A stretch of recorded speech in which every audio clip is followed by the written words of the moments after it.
You're listening to the Lofi Music Academy podcast, your go-to space for all things lo-fi. Sit back, relax, and let's dive into the world of lo-fi music production. Hi, and welcome to the Lofi Music Academy podcast.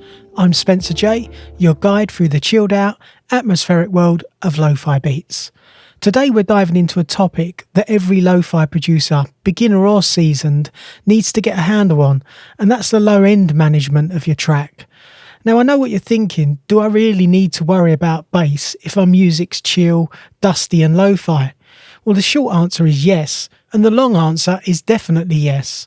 The low end is like the foundation of your lo-fi track. If it's too weak, your track feels hollow, and if it's too muddy, your mix gets lost. Today we're going to talk about how to control the low end so it glues your mix together rather than dragging it down. So if you've ever struggled with boomy kicks, muddy bass lines, or mixes that fall apart on headphones, you're in the right place. So grab your favourite drink and let's get into it.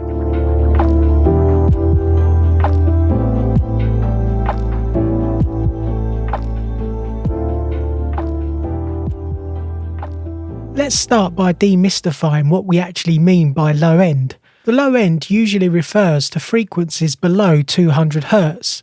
This range includes the kick drum punch, the bassline body, and sometimes the lower mids of electric pianos or sample textures. In lo-fi we often use soft kicks, subby basses, and warm textures, but because many lo-fi sounds are already dark and low passed, it's really super easy to build up mud in the mix. That's why we have to be intentional about which elements live in the low end and how they interact.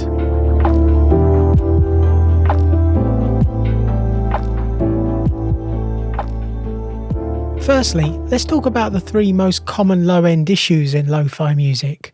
Firstly, too many competing sounds. You've got your bass, kick, pads, samples, all competing for space below 100 Hz, and the result of that is just muddiness. Secondly, your sub-bass could have no definition. You might have a sine wave bass or an 808 style low end with no higher harmonics, and it vanishes on small speakers or earbuds. And thirdly is a lack of headroom. When the low end isn't managed, it eats up the mix headroom and makes your master pump or distort in a very unmusical way. Does that sound familiar? Well, don't worry, we're about to clean it up.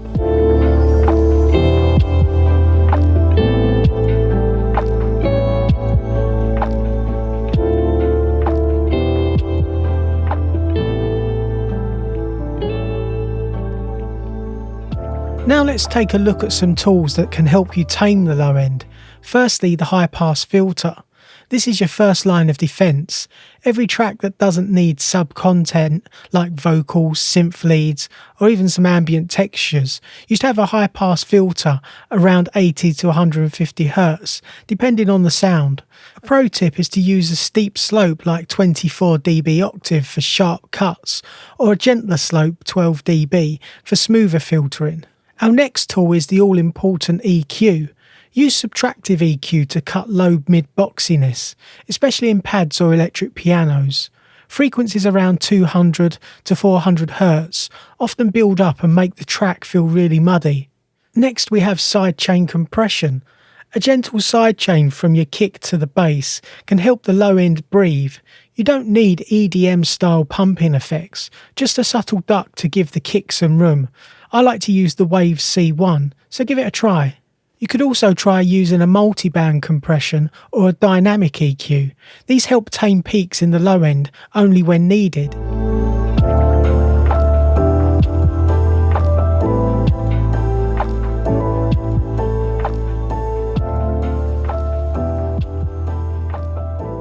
Now that we've covered clean-up tools, let's talk about bass design. And firstly, use simple bass lines. Don't overcomplicate it. Lo-fi is about groove and mood. Often a one or two note pattern with the right rhythm is more effective than a complex bass line. And next, add character with saturation. If your bass feels too clean, use RC20 Retro Color or Decapitator by Sound Tools. By adding some subtle saturation to introduce harmonics, the bass will stand out even on small speakers. Another bass design trick is to double your bass. Try layering a sub-bass with a mid-range bass like a Juno or Moog style synth, then EQ the layers so they complement instead of clash.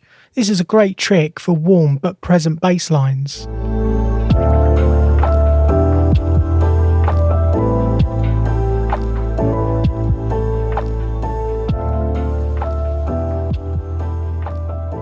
And here's that classic lo-fi problem. The kick and bass are fighting for the same space. So to fix that, choose a kick with a defined thump and not too sub-heavy.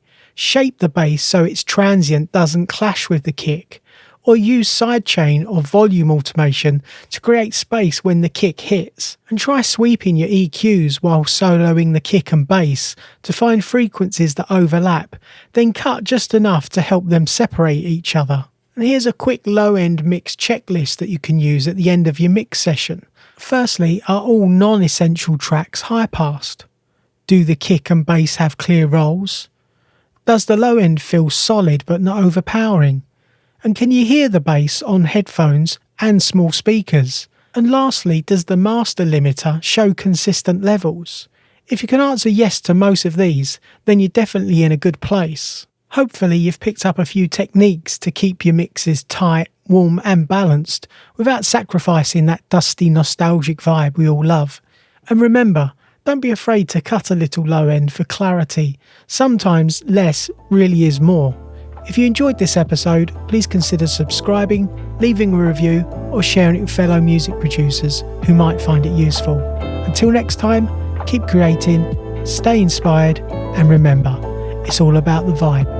Take care and see you in the next episode. Thanks for tuning in to the Lo-Fi Music Academy podcast.